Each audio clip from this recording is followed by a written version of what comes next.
I'm also a part of Kingdom Shifters Ministries, but I also have a dance production company, and that's where I met Danielle and Vanessa, because they came out to one of our productions that we had, and they came to a training down in Muncie. So that's how I met you all, and I'm glad to be invited here. So again, my name is Nina, and we're just going to continue to go forward in the area of war, because I was going to teach on choreography and how to seek God for choreography that is kingdom and not just dancing. But as I continue to pray and search things out, God was telling me you need to teach about war as well, and you need to teach about spirits that attack, because now that you know that you are a warrior and not just a dancer, now you can get engaged in the war, because beforehand there was war going on around you, but you were not necessarily engaged in the war. And so when that happens, you're actually in warfare, but you don't even know it. And so the enemy is destroying your fruit, dismantling different things in your ministry, making it hard to work as a team in unity, making it your practices and rehearsals, those things are prolonged, and you can't really hear from God, but you didn't even recognize that was warfare. And so a lot of the things that she talked about is some of the things that's in my teaching. So what I'm going to do is kind of just jump through the areas that need to be further cultivated. And so it's like God set it up where it was like we didn't have a lot of time, so you're going to teach about the same stuff so that we can keep going and getting embedded and ingrained into who you are. Because there is a dimension of war that is on your ministry that is, if you don't come into, it will steal the fullness and effectiveness of your ministry. Because there are some things that we have become accustomed to that I have identified as war. So if you're like having bad dreams at night or night attacks, you're like, oh, that I understand that's warfare. Or if you get hit with sickness and you're preparing for a ministry, I'm experiencing warfare. But what about when you're just going throughout your day and you're just hit with a headache? Or you're trying to come up with a dance and you just can't really think of anything? Have you identified that is warfare? And that is something that the enemy is using to hinder my ministry. But if you do not know it's war, how can you fight? And if you do not know that something is coming against you, how do you fight an enemy that you don't even know is there? That you cannot see is there? So what's important that I want to teach about today is that there are unique ways and strategies, hidden strategies that the enemy uses to attack us as dancers. And we have to be able to identify those. And personally, we have identified a lot of spirits that attack dancers, but I believe that for your ministry, that as you search God out and pray and seek him about these things, that he will begin to reveal to you specific spirits that you deal with and that you battle with in your ministry and in your region and territory. So when I first came into this room, what I heard God saying was that you must war and you will war. Yeah. Mm-hmm. But then I also heard, I did not sign up for this. I just wanted to dance. But once you decided to dance, you decided to war. Yeah. And once you decided to dance, you decided to be a minister. Yeah. Come on. Oh. That's good. Because dance in the church is not dance in the world. So dance has a purpose. We all just learned about all of that. And so once you decided to dance, you signed up for that war. So either you're going to dance and get hit and be just fruitless, or you're going to dance, you're going to war, you're going to minister, and you're going to fulfill the purpose of it, which is to pull down those strongholds, destroy the enemy, and bring healing and miracles and deliverance to the people. So we must know that we are in war, and that once you decided to dance, you stepped onto the battleground.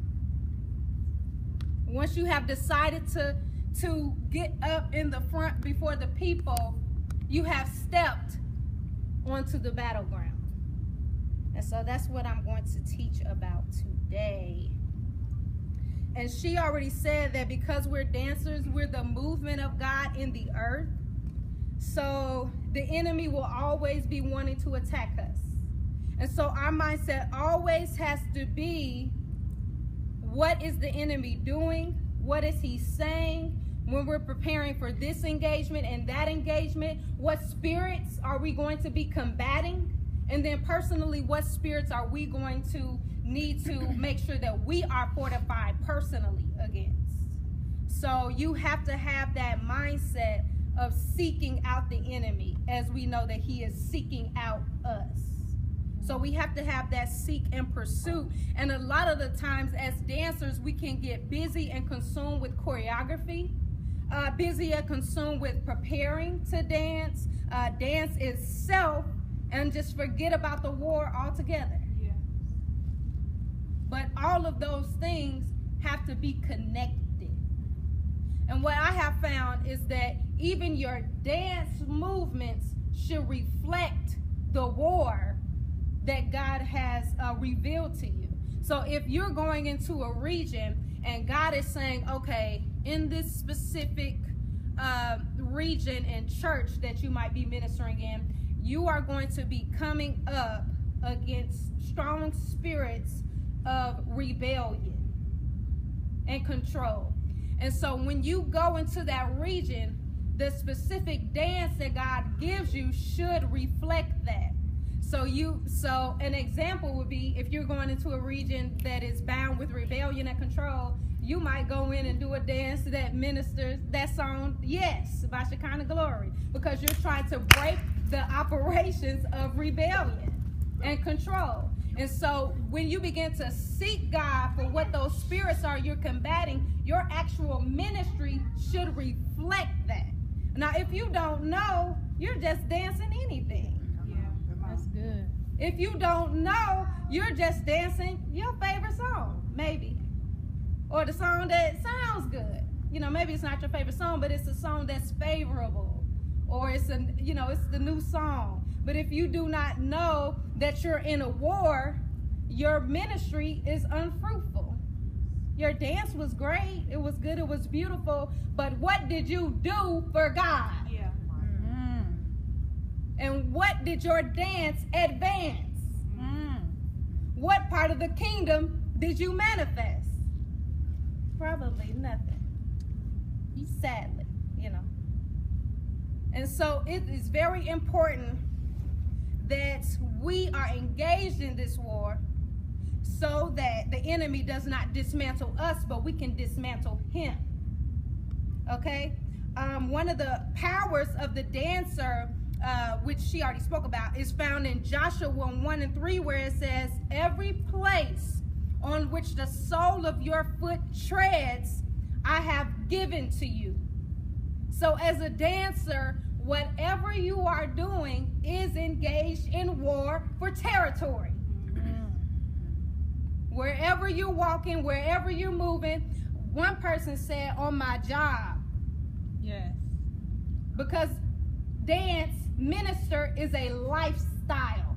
Mm-hmm. So somebody said in the grocery store, you are treading. You might not be dancing per se at the moment, but because you embody that, you embody the word, the will, the purposes of God, wherever you go, you are taking up territory for the Lord. So even though you didn't sign up for it, your feet are doing it. Yes. And even though you didn't sign up for it, it's a prerequisite of what you're doing. That's good. Everywhere you go. And so even if you don't know that you're engaged in a war, the enemy knows that. Yes. And he's going to combat you as such. So that's why you need to know. So he's just not combating you, but you can get him as well. So like I said, because of this, we're always waging war. And there is a depth to the warfare that we experience. And many people don't really understand the depth of the warfare, because when you're dancing, you are coming against principalities. You're coming against powers, spirits of wickedness, evilness. You're coming up against all of that. And so let's identify one of the principalities of Indiana. Would somebody like to give an example? Homicide? Okay. Does anybody want to give another? I'll give one. Drugs is very strong. And so when you're up here dancing, are you thinking about the principalities of the region that you're coming up against? Because I just want the mind to expand. Because many people think we're not doing all that. Yeah, you are. You are. Even the people in the audience, when they get the revelation of what you're doing, they too are coming against principalities and powers. And that's one of the reasons why the enemy doesn't want them to get the revelation that you have. Because when they get it, and these pews turn up like how it's turned up here, the whole church is coming up against principalities. Yes. And so there is a depth that needs to be in your ministry and in your mind. What am I coming up against today? What's going on in the church, in the people? Why is such and such acting like that? Because it might not be her. Right. It might not be him. Why is there this darkness sitting on my church? You got to think about the principalities and the powers. Yes. The wickedness that you're coming up against. Because I just want to say this, your ministry is deep. It is. I receive it. Your ministry is deep. So that level of study and seeking God and understanding the spiritual aspects is really what's going to make your ministry more effective and stop him from hitting you with things that try to nullify and void your ministry. Okay? So, let's see. So, it's far beyond dance. And so we have to have strategies and we have to have plans, because even as you think about soldiers, when they go to battle, they have blueprints. They know 29 clicks this way. Ain't that what they say? The little clicks or whatever is they steps. 29 clicks this way, there's a bomb there, you know, because they have a blueprint. And they say, commander said, blue 42, whatever. That's probably football. Whatever it's time to do. Whatever it is. I don't know. I'm a soldier in spirit. But whatever they Mayday, I think that's closer. Yeah. Whatever they say, they are communicating strategy. And what are soldiers doing? Trying to take territory. Trying to claim it. This is mine. And so what are you doing? Trying to claim it. This is God's. Yes. So it's the same way. You have to go in with strategy and with the blueprint. And that is what David did a lot of the time, because he would always ask God before he went into battle. God, will you deliver them into my hand? He said that every time. That's good. And then even when he fought Goliath, he told Goliath what he was going to do to him before he did it. He did. He prophesied his own victory. So you have to know the strategy and the plan.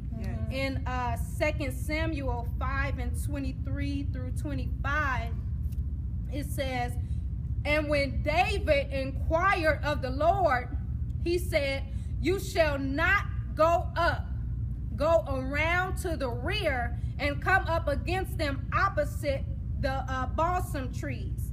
And when you hear the sound of marching in the tops of the balsam trees, then rouse yourselves, for then the Lord has gone out before you to strike down the army of the Philistines. And David did as the Lord commanded and struck down the Philistines from Gabar to Gezer. And so he inquired of the Lord, and God said, don't go up the front way. Go around the rear, and then when you hear the marching, know that that is me. And then go. He had a strategy. Because had he just went out like, oh, we're going to kill them, and just went head forward, they would have defeated them. So he got a strategy from God, and then God allowed him to hear from heaven. Because naturally, was there really marching in the tree? Wow. No. He heard from heaven. Wow. He heard from the spiritual aspect of the war. And he heard God marching. Yes. And then he went and struck everybody down.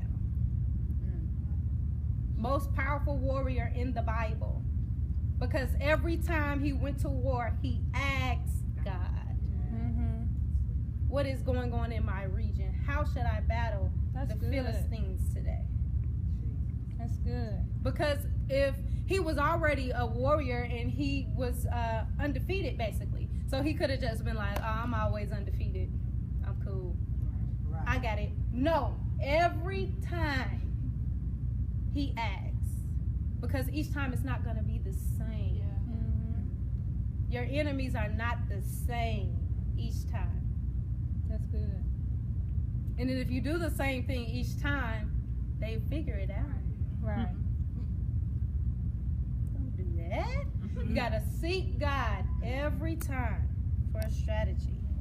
Because if we do not, what happens is religion will annihilate us, speaking evil against the ministry. Tradition will annihilate you if you don't know your dimensions of war. The world will annihilate you. The devil will annihilate you by wreaking havoc in your life, in your home, amongst you, when this ain't even about you all. It's the bigger picture. And you will annihilate yourself because you don't know your war. And so we really have to be offensive. And she talked about this, but I want to give you the definition. We must be offensive instead of being defensive. Because offensive means making attack. Aggressive, the position or attitude of aggression or attack. Attempting to score one up on your opponent. Giving painful or unpleasant sensations, nausea, causing displeasure, disrespect, insult, displeasing, doing that to the enemy, making him sick. It says nausea. Yeah. You seeking God for how to beat him down makes him sick. Wow. Oh, that's excellent. Good. Your offense is a disrespect to him. Now, we don't want